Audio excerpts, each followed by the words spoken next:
Olá, meus irmãos, tudo bem? Então, eu quero trazer para você hoje uma reflexão sobre conservadorismo. Vejo muita gente falar sobre conservadorismo, né? Muitas pessoas se passando por conservador e muitas outras pessoas que dizem conservadoras sendo enganadas, né, por charlatões da ideologia. O que é de fato conservadorismo? Qual é a sua essência, né? Então, segundo Roger Scruton, o conservadorismo é uma doutrina orgânica que passa de pai para filhos, né? Então, dentro da cultura judaico-cristã, por exemplo, vemos exatamente isso, né? Não é uma doutrina escrita por um ideólogo, por um político, né? Não. É uma doutrina orgânica que você recebeu dos seus pais receberam dos seus avós, e isso vai passando de pai para filho, geração para geração, e é exatamente por isso que nós cristãos existimos hoje, né? Milhares de anos, a cultura judaico-cristã, né, veio transmitindo esses valores, esses princípios, né, de fé, de crença, de estilo de vida, né, até os dias de hoje. Então, os conservadores acreditam que por trás de si existem pessoas que construíram o caminho até hoje. Então, valoriza o passado. Não é que ele é retrógrado, não. Ele valoriza o passado porque ele acredita nisso. E é exatamente isso que acontece. Imagina se alguém não tivesse inventado a lâmpada elétrica, por exemplo, né? Como seria hoje? Nós precisamos lembrar que essa pessoa existiu e que ela inventou esse feito, né, para a humanidade. Então, quem inventou o automóvel, por exemplo, né? Sem essa pessoa, sem esse engenheiro, né, que inventou o automóvel, não teríamos automóvel hoje.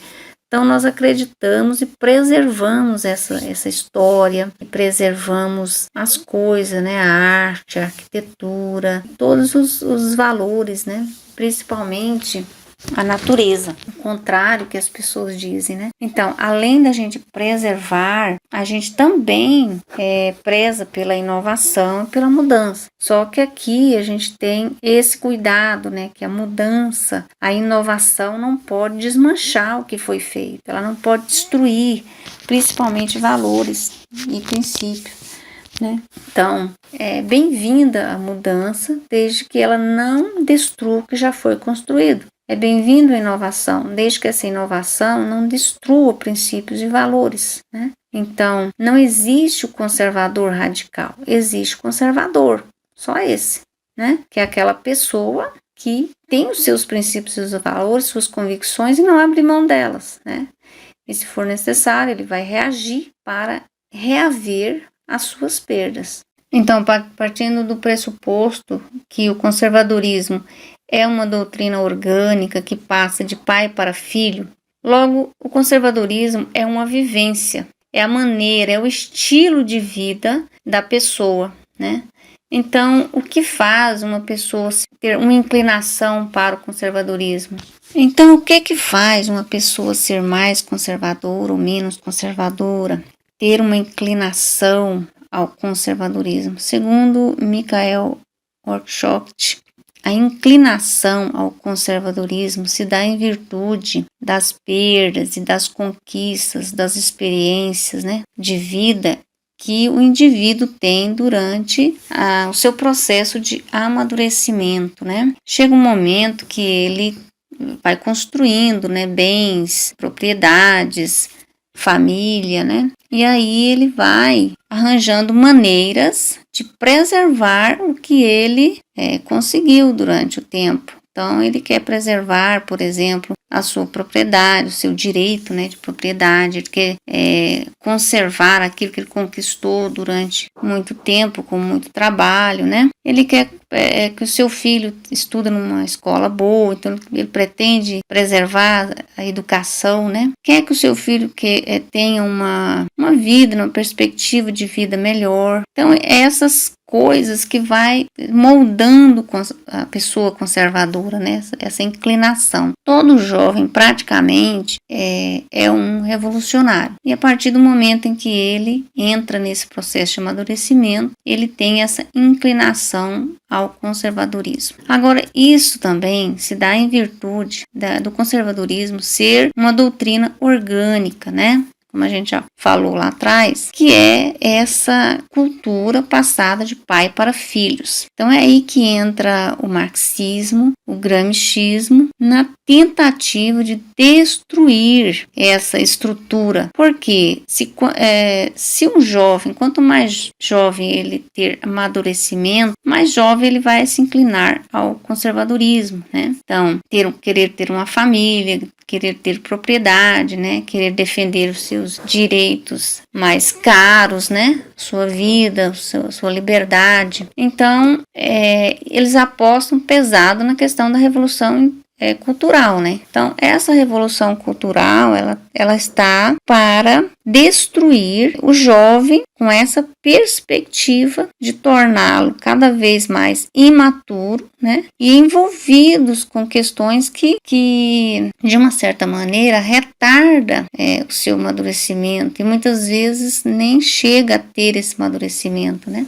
Por exemplo, colocar os filhos contra os pais, né? Por que motivo isso? Para quebrar esse vínculo, porque se o filho não acredita nos pais, logo que os pais falam não tem importância, né? Pregar, por exemplo, essa questão do aborto. Então, a questão do aborto é uma coisa mais horrenda que eu já vi, porque é incentivar uma mãe a matar o seu próprio filho, né? Para que isso? Para poder destruir esse valor da vida, né? Destruindo o valor mais sagrado, que é a vida. Então, o que essa pessoa vai ter para preservar, né? Então, outra questão também são os ilícitos. Eles fazem muita questão que os jovens tenham envolvimento com ilícito. Porque os ilícitos, principalmente as drogas pesadas, elas deixam o jovem totalmente dependente, né, do seu auto-engano mesmo. Ele nunca vai saber o que realmente ele quer para a vida, ele não vai ter perspectiva, ele não vai gerar se gerar filho, ele não vai ter responsabilidade para tratar, para cuidar, então ele não vai ter, né, ele vai perder esse vínculo tanto com a família passada quanto com a família futura, né, que provavelmente poderia construir. Então, a destruição da família vem de todas as maneiras, né? E não tem uma explicação mais lógica para isso. A única explicação que eu vejo, lendo os autores do conservadorismo, eu tenho essa conclusão de que o único objetivo que o gramscismo e o marxismo têm em focar a destruição da família e da juventude, das crianças, é justamente para destruir a base da sociedade, que é o conservadorismo. Porque o conservadorismo, ele preserva, né? Então, ele vai preservar os bons costumes, ele vai preservar a vida, ele vai preservar a questão da autodefesa, né? Ele vai lutar pelas suas liberdades individuais, né? Como indivíduo, ele vai cobrar as questões caras a ele, né? A sua família. Então, isso eles não querem, eles querem pessoas que estejam ali doutrinadas, né? Uma outra questão muito importante também que eles querem, né, destruir o conservador é por essa questão do conservador ser uma pessoa reativa, né? Então, quando a esquerda pensa que está tudo bem, que eles estão ganhando o jogo, que eles estão dominando tudo, os conservadores simplesmente reagem e enfrenta, né, o sistema e briga e cobra e vai para cima e não aceita, né, porque é muito doloroso ver que as suas crenças, os seus valores, os seus princípios, a sua família, o seu Deus, né, tudo que você tem, a sua propriedade, o seu trabalho está sendo agredido, está sendo destruído. Então esses fatores é que fazem com que os conservadores reajam, né? Em todos os países em que houve dominação de esquerda, dominação até do comunismo, né? Houve essa reação conservadora e transformou naquele momento a história daquele país. E nós estamos nesse momento, né, de reação, nós estamos nesse momento de reconstrução no Brasil. Então isso faz com que a esquerda enlouquece, né? Porque perdeu mesmo o controle. Então, quanto mais nós tivermos o conhecimento do que realmente nós somos e por que nós viemos e quem está por trás de tudo que nós somos, né? Que é a história do Brasil, a história até do mundo, né? A história da civilização judaico-cristã.